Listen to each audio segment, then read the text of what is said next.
En el nombre del Padre, del Hijo, del Espíritu Santo. Amén. Ven, Espíritu Santo, llena los corazones de tus fieles y enciende en ellos el fuego de tu amor. Envía tu Espíritu Creador y se renovará la faz de la tierra. Estamos estudiando el Catecismo de la Iglesia Católica. Su primera parte, la profesión de la fe. La primera sesión, creo, creemos. En su segundo capítulo, Dios al encuentro del hombre. Artículo 2, la transmisión de la revelación. En este artículo el catecismo va a dedicar 26 números a desarrollar este tema, ¿no?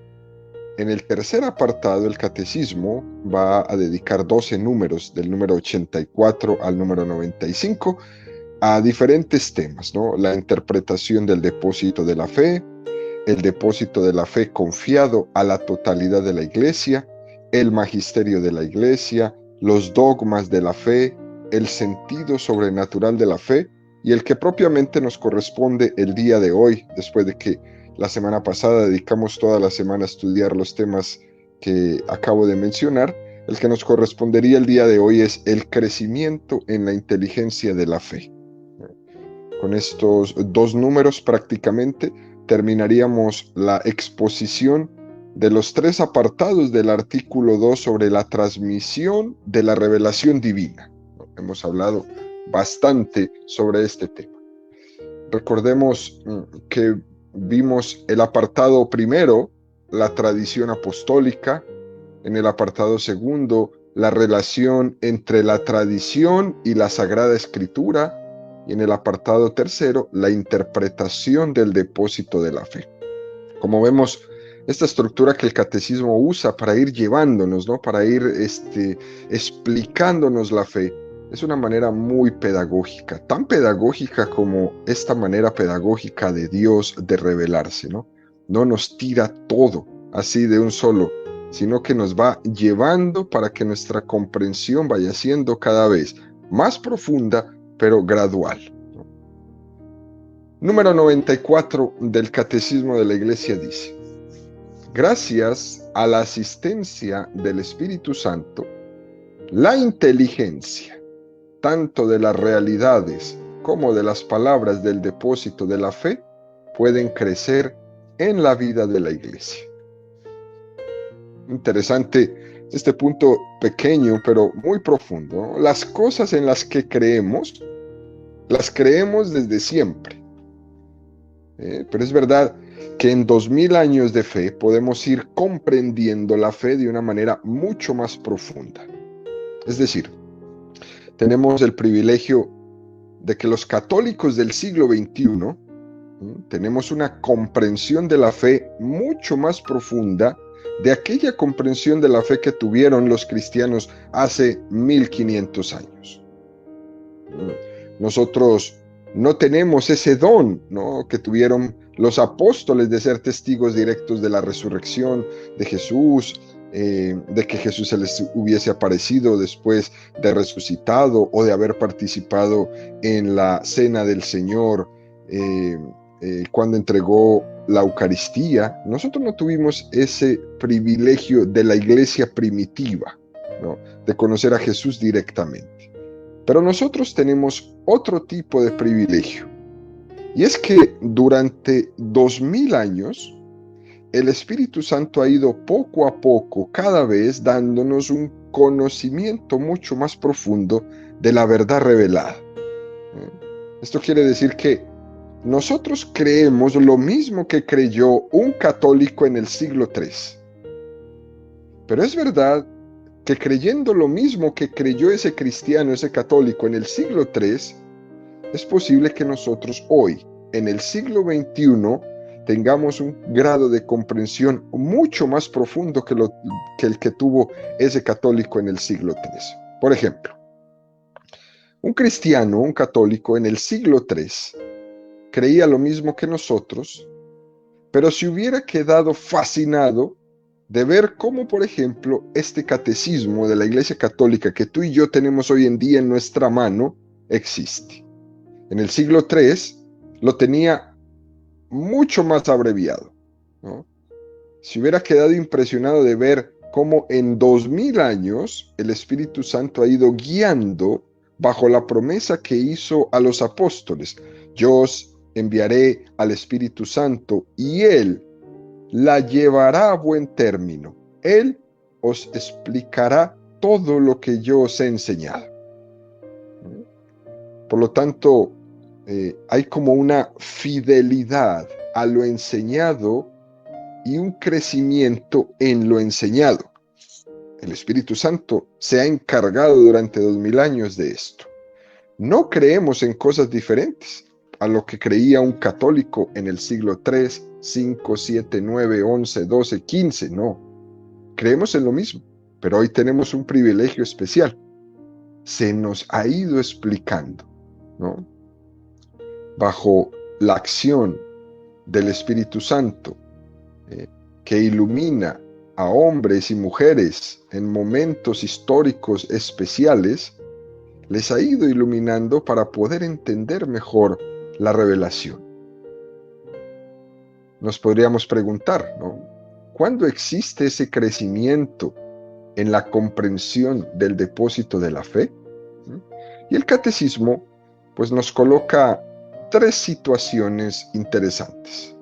Primera situación, dice: cuando los fieles las contemplan y estudian, repasándolas en su corazón. ¿Qué cosa tan hermosa? La pregunta es, ¿cuándo existe ese crecimiento en la comprensión del depósito de la fe? Y dice el catecismo que nos va a dar 3 situaciones. Primera, cuando los fieles las contemplan y estudian, repasándolas en su corazón. Es en particular la investigación teológica la que debe profundizar en el conocimiento de la verdad revelada, dice primera situación del catecismo. Es decir, tenemos la llamada de la iglesia y el acompañamiento de la iglesia. Si es que nosotros no somos protestantes, nos ponemos una Biblia y vámonos, ¿no? Tenemos el llamado de la iglesia y el acompañamiento de la iglesia. No simplemente para aprender una cosa y luego ya la he aprendido y ya, se acabó. No, no es así. Eso es un error. El católico tiene que tener siempre el sentido de esa llamada e ir creciendo en la comprensión del depósito de la fe. No es que me aprendí 5 textos bíblicos y con eso me voy a las casas de los católicos a confundirlos hasta más no poder. Pero si usted les saca de esos 5 números, ya los puede destrozar. No. El católico toma de ese llamado y sigue creciendo con ese llamado. Cuando yo tengo una capacidad en mi vida, conozco según esa capacidad. Pero según voy creciendo, cada vez tengo mayor capacidad en el conocimiento de la vida, de las cosas, de la fe. Y yo no me puedo cerrar a la capacidad que tenía cuando fui a la catequesis para hacer la primera comunión cuando tenía 8 años. Cuando tenía 8 años me explicaron como niño de 8 años. Pero ahora te van a explicar como adulto. Por eso no me puedo cerrar a esta capacidad de ir creciendo en el conocimiento de la historia, en el conocimiento del mundo, en el conocimiento de la ciencia, en el conocimiento de la fe. Por eso existe como una obligación de todo católico de profundizar en la fe. Tú tienes 40 años de edad, pero en la fe tienes 7. Porque hiciste tu primera comunión y ahí te quedaste. Nunca más volviste a profundizar, ni a investigar, ni a ir a un grupo de jóvenes, ni a participar en un ministerio, en una obra, lo que sea. Entonces tienes 40 años de edad y 7 de fe. Claro que hay un desfase en tu vida tremendo. Un católico no se puede quedar estancado. Por eso estamos ahora mismo estudiando este regalo del Catecismo de la Iglesia Católica. No será la mejor explicación de todas, pero estamos profundizando en la fe que hemos recibido. Y no hemos cambiado ni una sola palabra de la fe que recibiste cuando estabas de niña o de niño, ahí explicando, preparándote para hacer tu primera comunión o tu confirmación, o cuando te ibas a casar, etcétera, etcétera. Que yo aprendí el catecismo a un nivel y ahora se me explica a otro nivel, sin duda a un nivel superior, ¿no? A esto es a lo que se refiere el catecismo cuando nos dice en esta primera situación que nos plantea este número 94. Los fieles contemplan, estudian y repasan en su corazón y van entendiendo. Así, queridos amigos, que no se vale todavía seguir diciendo yo no entiendo, porque pues para eso se explica. Los fieles contemplan, estudian y repasan en su corazón y van entendiendo. Algo así es lo que vamos ir viendo o sacando, ¿no?, del episodio de los discípulos de Maús. Cuando Jesús, después de resucitado, se les aparece a estos discípulos, Jesús se hace el encontradizo y ellos no le reconocen. Y entonces empieza a explicarles cosas que ellos en teoría sabían, pero que no habían comprendido. Ellos lo sabían. Jesús a veces, en el seno de la iglesia, nos va dando una luz para comprender cosas que en teoría ya sabíamos. Porque una cosa es saber en teoría y otra cosa es comprenderla y saborearla. No es lo mismo un conocimiento externo que un conocimiento interno. El Espíritu Santo nos va haciendo pasar del conocimiento externo al conocimiento interno.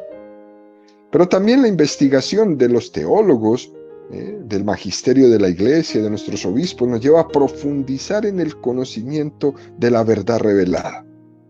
Por ejemplo, siempre me ha llamado la atención cuando se leen las catequesis del Papa emérito Benedicto XVI, ¿no?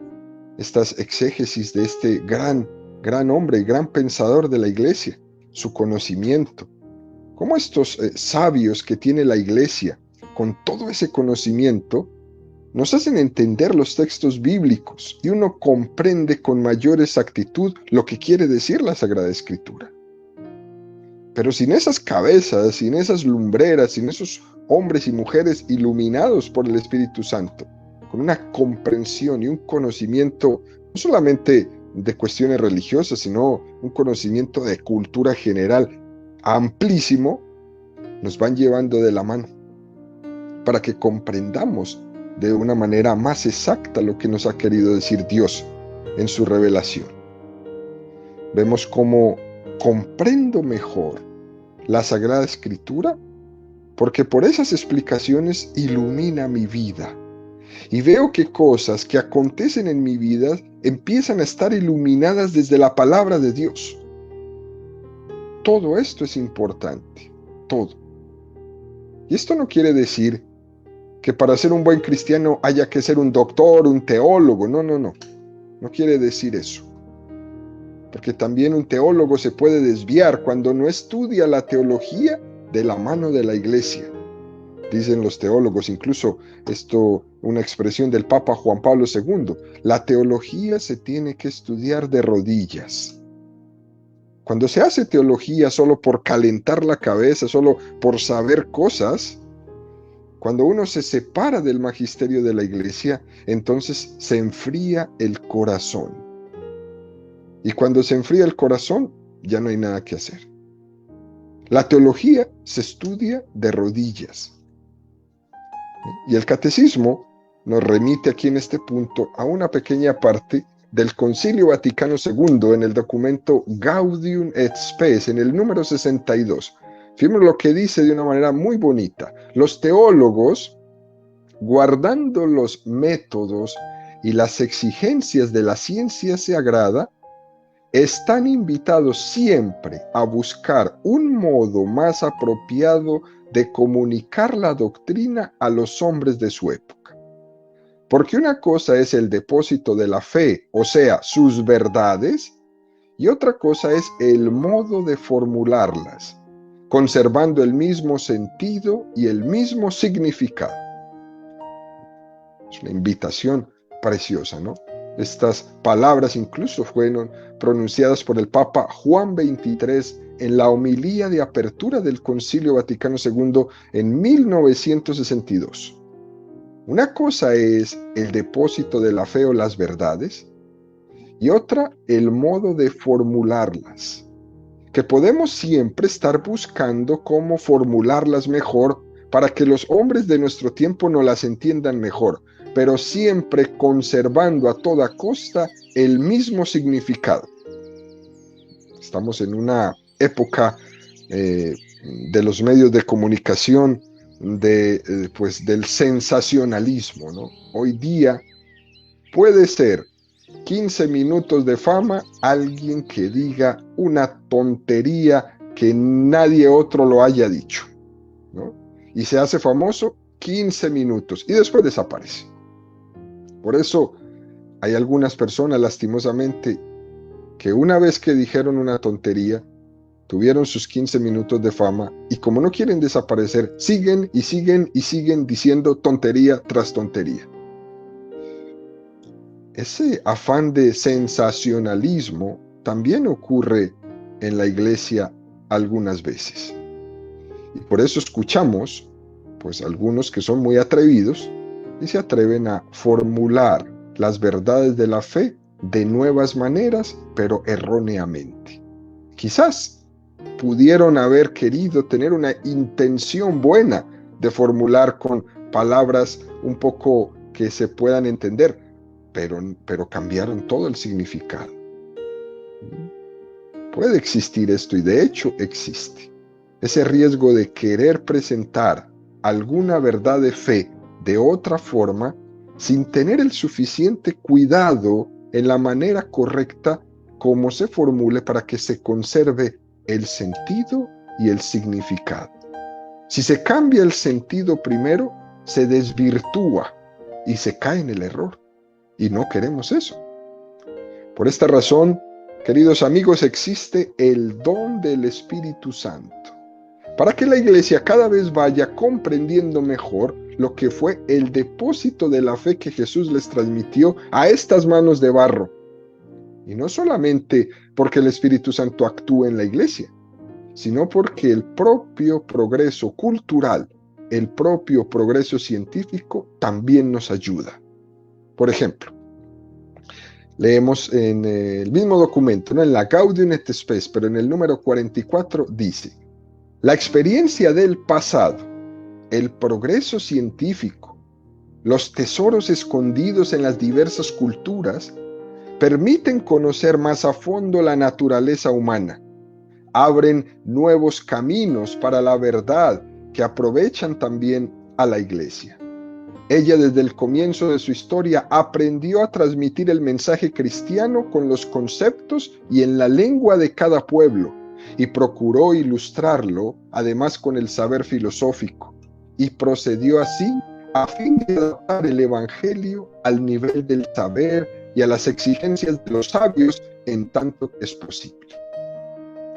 Por ejemplo, Santo Tomás de Aquino, queridos amigos, en el siglo XII, en plena Edad Media, Santo Tomás aborda el tema complicadísimo de la inviolabilidad de la vida. Santo Tomás aborda el tema del pecado del aborto. Y obviamente Santo Tomás, pues cuando escribe su Suma Teológica, aborda este tema sin todos los argumentos que tenemos nosotros hoy día. Él abordó el tema con los argumentos que tenían en el siglo XII. Santo Tomás no conocía, por ejemplo, del tema de la embriología, ¿no? Él no lo conocía, ni tampoco lo del código genético. No tenían conocimiento de esto en el siglo XII. Y todos los argumentos que da para defender la vida en ese momento estaban acordes a ese momento. Incluso, si en uno de esos argumentos podría haberse utilizado o caído en algún error, pues lo vemos hoy día, pero en ese momento no se veía así. Hoy podemos tener argumentos mucho más precisos, para defender la vida, gracias a todos los descubrimientos que la ciencia ha tenido y que la Iglesia ha tomado. Y la Iglesia siempre ha considerado esto como un don. Todos los descubrimientos de la ciencia son un don para poder explicar mejor la fe. Efectivamente, tanto Santo Tomás de Aquino en el siglo XII como nosotros hoy día coincidimos en lo mismo. El aborto es un pecado. ¿Sí? La madre es un ser y el bebé es un ser. No son la misma cosa los dos, etcétera, etcétera. Hoy día podemos tener un poco más o mucho más conocimiento para decir lo mismo que dijo Santo Tomás en el siglo XII, o para perfeccionar algunos detalles o matizar algunas cosas que él, por la época en la que lo dijo, no tenía la capacidad de hacerlo. Eso es un don de la Iglesia, que podemos ir creciendo y creciendo en el conocimiento de la fe, pero no la cambiamos.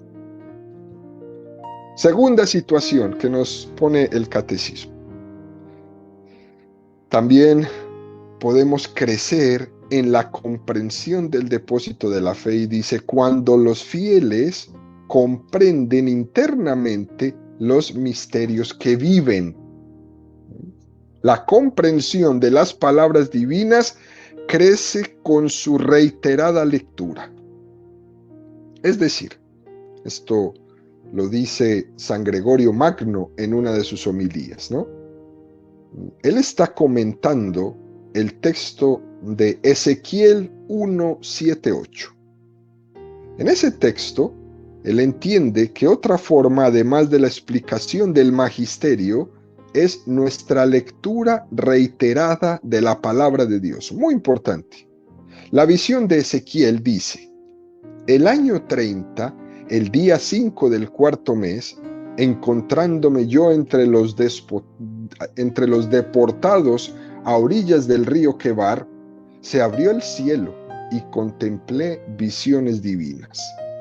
El día 5 del mes era el año quinto de la deportación del rey Joaquín.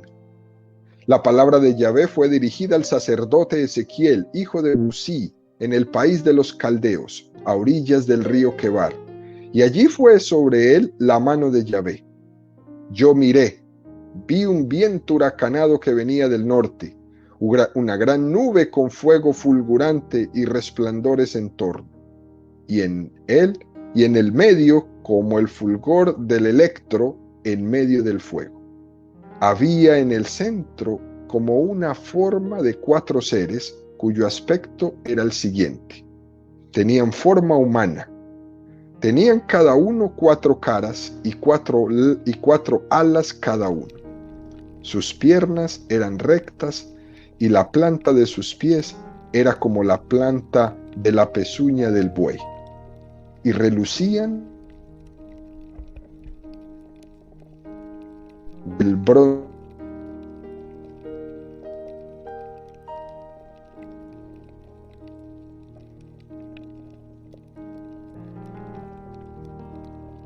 Y después de haber tenido esta visión, el profeta Ezequiel comienza como la comprensión del misterio que Dios le ha querido revelar. Este texto lo utiliza San Gregorio Magno, ¿no?, comentando en una de sus homilías, este texto que viene a decir: también nosotros, a nuestro nivel, a nuestra forma, en la lectura reiterada de la palabra de Dios, vamos descubriendo un sentido que al principio nos parecía oculto. Muy importante esto, pero va a ser en la lectura reiterada de la palabra de Dios. Por ejemplo, el que tiene un corazón carnal, demasiado apegado a los bienes materiales, es demasiado preocupado de las cosas terrenales. Esta personita difícilmente entenderá el sentido de los textos de la Sagrada Escritura. Pero pasado unos años, esa persona que haya tenido un pequeño, largo proceso de purificación, que hayan acontecido en su vida algunas situaciones difíciles que le han llevado a desapegarse de esas cosas, que lo hayan llevado a convertirse, Esa misma persona vuelve a leer o a escuchar un texto de la Sagrada Escritura que antes, en otro momento, había escuchado de una manera muy superficial, le parecía misterioso, incomprensible, etcétera, etcétera, lo vuelve a escuchar ahora en convertido y lo recibe con una luz especial.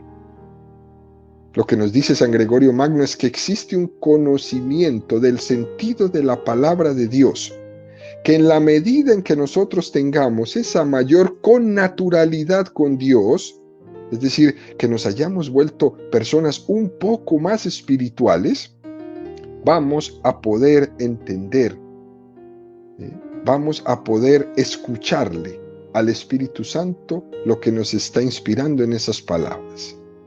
Y ahí es cuando el alma dice, Dios dijo esto para mí, porque le ha revelado el sentido interno de la palabra de Dios.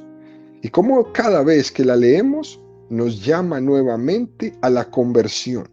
Cada vez que la leemos, nos llama nuevamente a una vida nueva. Esto es muy, pero muy importante, queridos amigos. Nosotros, según vamos creciendo en nuestra maduración, en nuestra conversión, cada vez la palabra de Dios será más significativa para nosotros. Por eso el profeta Ezequiel comienza a partir de una visión que le cuesta muchísimo entender, pero el Señor poco a poco le adentra en ella para su comprensión. Lo mismo que vivió Ezequiel es lo mismo que vivimos todos nosotros en ese proceso de comprensión de la revelación de Dios. Tercera situación que nos presenta el catecismo. Dice, cuando las proclaman los obispos, que con la sucesión apostólica reciben un carisma de la verdad. Es decir, también los obispos, también el magisterio de la Iglesia, según va avanzando en su explicación, por ejemplo, en el caso del Catecismo de la Iglesia Católica que estamos explicando aquí en este programa, está claro que este catecismo es mucho más amplio que el catecismo que existía antes, el que teníamos que, al inicio de la explicación del catecismo, decía yo que el catecismo anterior se llamaba el Catecismo de Trento o el Catecismo de San Pío V. Era un catecismo que salió de fruto del Concilio de Trento, que fue publicado en el año 1570 y que perduró en la Iglesia como el catecismo mayor de la Iglesia Católica por 451 años. No era un catecismo tan desarrollado como el que tenemos hoy día. Sus explicaciones eran mucho más cortas, porque pues, en 1570 no se contaba con todas las investigaciones que contamos hoy, pero se usó por 451 años. Y este catecismo nuevo que estamos estudiando no vino a cambiar nada del catecismo antiguo, vino a perfeccionarlo. Es decir, que nos permite hoy día tener un grado de comprensión mucho más profundo de la palabra de Dios que el que nos permitía hacer el catecismo que fue hecho en 1570. También podemos decir que el Concilio Vaticano I, convocado por el Papa Pío IX en 1869 para enfrentar el racionalismo, ¿no? En este concilio se aprobó como dogma de fe la doctrina de la infalibilidad del Papa que hablamos el viernes. Pero en este concilio también se habló de la inmutabilidad de los dogmas. Fíjese que dice el concilio. Hay que mantener perpetuamente aquel sentido de los sagrados dogmas que una vez declaró la Santa Madre Iglesia, y jamás hay que apartarse de ese sentido, so pretexto y nombre de una más alta inteligencia. Por una parte, la Iglesia dice esto, ¿no? Existe una inmutabilidad en los dogmas, en el sentido de que son una verdad revelada. Y la verdad revelada no puede cambiar de sentido.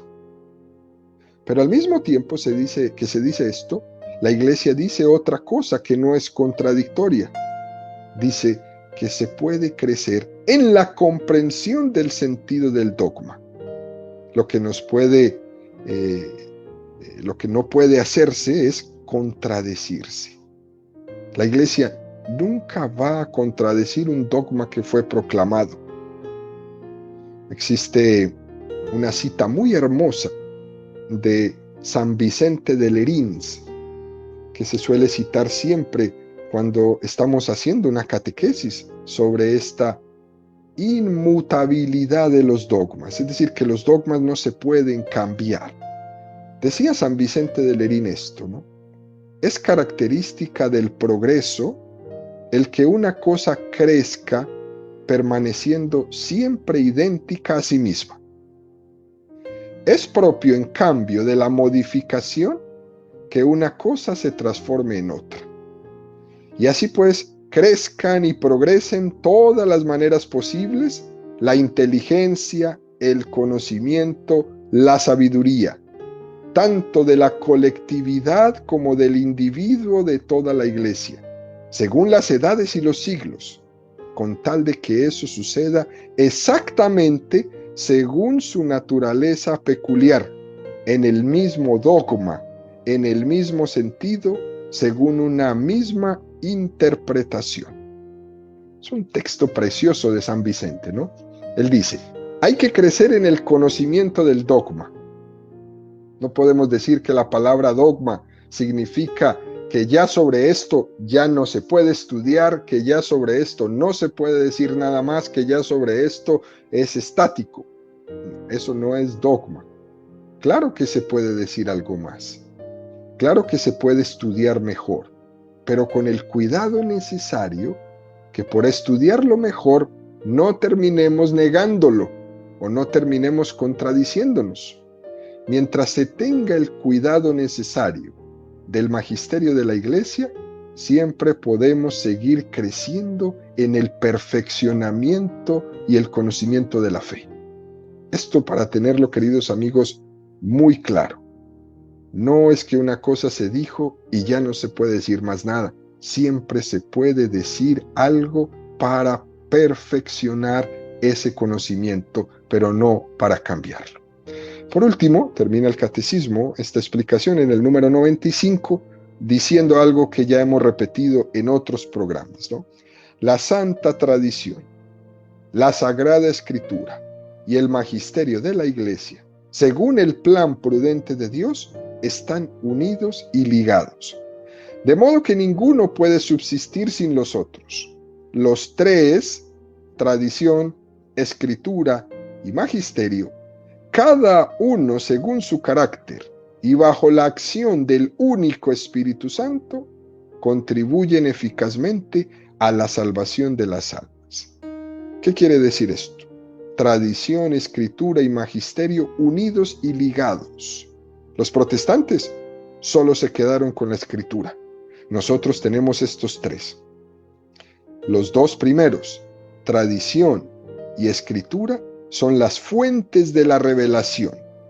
Y el magisterio de la Iglesia lo que hace es predicar a ambos, lo que hace es explicarlos, lo que hace es intentar tener una mejor comprensión tanto de la escritura a la luz de la tradición y una mejor comprensión de la tradición a la luz de la escritura. Explicitarlos en su predicación. Eso es lo que hace el magisterio. Por eso, queridos amigos, concluimos esta explicación sobre el crecimiento en la inteligencia de la fe, que es escritura, tradición y magisterio, los que protagonizan en primera línea ese crecimiento en la inteligencia de la fe.